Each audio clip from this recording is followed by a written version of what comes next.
మీ దగ్గర 2 questions important ఉన్నాయండి. ఒకటి, కోర్టులో కరప్షన్ జరుగుతుందా జరగట్లేదా ఒకటి. 2, నయీం కేసును కూడా మీరు టేకప్ చేశారు. అందులో జరుగుతున్న ఇన్వెస్టిగేషన్ ఏ పార్ట్లో ఉందంటే కోర్టు పరిధిలో ఉంటే మాత్రం చెప్పక్కర్లేదు, మిగతా విషయాలు అడగచ్చు. ఈ 2 క్వశ్చన్స్కి ఆన్సర్ చెప్పే ముందు ఒకసారి మీ ఫ్యామిలీ బ్యాక్గ్రౌండ్, మీ హస్బెండ్ ఏం చేస్తున్నారు, మీ వృత్తిలో, ఎందుకంటే మీరు ఎక్కువ శాతం బయట తిరుగుతారు కాబట్టి జనరల్గా ప్రతి మగవాడి విజయం వెనక మహిళ ఉంటారు, కానీ మీ విజయం వెనక రివర్స్ ఉన్నట్లు కనిపిస్తుంది. అతను ఏ విధంగా సపోర్ట్ చేశారు మీ పిల్లలు చెప్పండి. నా హస్బెండ్ మిస్టర్ పాండురంగారెడ్డి అండి. ఆయన బేసికలీ అడ్వకేట్. ఆయన కూడా అడ్వకేట్స్. కానీ ఇద్దరు కోర్టులో కలుసుకోరా?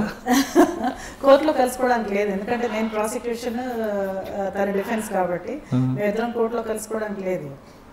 ఇప్పుడు సపోజ్ నేను ప్రాసిక్యూటర్గా ఒక కోర్టుకి అపాయింట్ అయితే అదే కోర్టులో ప్రాక్టీస్ చేయడానికి లేదు, కాబట్టి అది కుదిరే పని కాదు.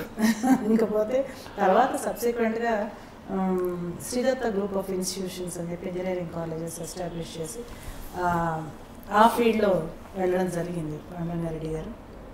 సో ఇప్పుడు అడ్వకేట్గా ప్రాక్టీస్ మానేశారు. ఆ గ్రూప్ ఆఫ్ ఇంజనీర్ చైర్మన్గా ఉన్నారు. 2 పిల్లలు నాకు. ఫస్ట్ 2 అబ్బాయిలే. First son is now vice chairman of Sridatta Group of Institutions, Vaijayanti Educational Society, that is. And second, Vibhav, first Babu. Second, Vikram. Now he is pursuing his MSc in Global Management in London School of Economics. Britain lo unnadu tanu. So iddaru kuda ee abbayi kuda Australia lo MBA complete chesadu, Sydney Business School lo, first child. ఇది నా family background అండి. కానీ పాండురంగారెడ్డి గారు మీ విజయాన్ని వెనక ఏ విధంగా కృషి, ఎందుకంటే మీరు ఉదయం వెళ్తే రాత్రి వరకు రారు. అడిగారు మీరు ఇందాక. నేనంటే దానికి ఎలా సమాధానం చెప్పాలో తెలియదు. నేను చాలా రుణపడి ఉన్నానని చెప్పగలండి ఒక మాట. ఎందుకంటే ఆ సపోర్ట్ లేకపోతే ఎనీ విమెన్, కొంతవరకు మెన్ అయితే చేయగలుగుతారేమో సపోర్ట్ లేకపోయినా కూడా, కానీ విమెన్ వర్క్ చేయడం, అవుట్ ఆఫ్ ద వే ఇంత వర్క్ చేయడం, ఇంత పెద్ద ఆర్గనైజేషన్స్లో, ఇప్పుడు నేను డైరెక్టర్ ఆఫ్ ప్రాసిక్యూషన్స్గా అదనపు బాధ్యతలు చేస్తూ additional director of prosecution department ఉన్నాను. నాకు డిపార్ట్మెంట్లో మొత్తం నేను అడ్మినిస్ట్రేటివ్ సైడ్ నేను ఒక్కదాన్నే వర్క్ చేస్తున్నాను. అంటే joint director, additional director and director 3 పోస్టులు నేను ఒక్కదాన్నే ఎంటైర్ స్టేట్ వర్క్ నేను చేస్తున్నాను. అట్ ది సేమ్ టైం నేను by virtue of my post also I'm legal adviser to several organisations.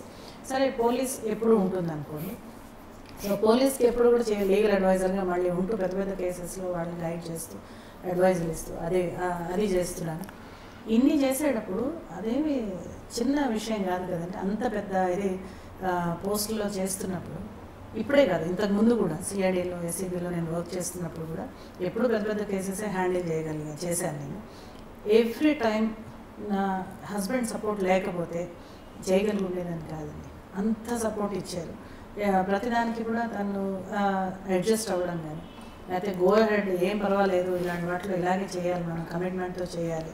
ఆ కమిట్మెంట్తో, నాకున్న కమిట్మెంట్ని అర్థం చేసుకొని అది ఎక్కడ కూడా బ్రేక్ అవ్వకుండా ఆ సపోర్ట్ అందించారండి టైం టు టైం. అది నాకు రియల్లీ ఇండెటెడ్ టు హిమ్. కానీ ఎప్పుడైనా మరి మీ చేతి వంట సారు తినిపిస్తారా? తప్పదు కదా, అంటే కేసులు ఫైల్తో ఇప్పుడు ఉంటారు కదండి. అవునండి, మా ఇద్దరికి కలిపి ఎవరు వంట వాళ్ళు తినిపిస్తూ ఉంటారు. కానీ మీరు వండి పెట్టరా సార్కి? చాలా రేరు, చాలా రేరు. ఆయన అడగరా? అడగరు. అదే చెప్తున్నాను, సపోర్ట్ అంటే అదే మరి. అండ్ ఫైనల్గా ఒక క్వశ్చన్, లా డిపార్ట్మెంట్లోకి రావాలనుకున్న మహిళలకి లేదా యువతకి మీరు ఇచ్చే మంచి మెసేజ్ చెప్పండి.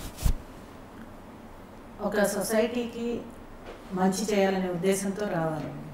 దానికి మనకు ఒక అవకాశం ఇక్కడ, దట్ ఈస్ నెంబర్ 1. ఇది ఒక జాబ్గా తీసుకొని ఏదో శాలరీ కోసమో నా లైఫ్ కోసమో అనేది ఉన్నప్పటికీ కూడా సొసైటీకి నేను చేయగలిగేదానికి ఎక్కువ ఇందులో ఆపర్చునిటీ ఉంది, నాకున్న పరిధిలో నేను చాలా కమిట్మెంట్తో చేయాలి అనే దీంతో రావాలి. తర్వాత వచ్చిన తర్వాత కూడా చాలా డెడికేషన్ ఉండాలి. వర్క్ రొటీన్గా చేసే వర్క్ కాదు. ఒక్కొక్క స్టెప్ మనం చేస్తున్నప్పుడు మనం ఒక చిన్న నెగ్లిజెన్స్ చూపిస్తే కేసు పోయే అవకాశం ఉంది. దానివల్ల దాని ఇంపాక్ట్ సొసైటీ మీద ఉంటుంది. ఇది ఇంకొకసారి జరగకుండా ఉండాలి అంటే ఈ కేసు మనం స్ట్రాంగ్గా చేయాలి అనే ఒక డెడికేషన్తో హార్డ్ వర్క్, కమిట్మెంట్ ఇవన్నీ ఉండి ఆనెస్టీ అండి, అన్నిటికన్నా above all these things honesty. ఏ ఫీల్డ్లో కూడా మీకు ఈ వర్క్ ఇంతే చేయ అంత చేయని ఎవరు చెప్పరు, ఎస్పెషల్లీ ఇది ప్రొఫెషన్తో రిలేటెడ్ మ్యాటర్.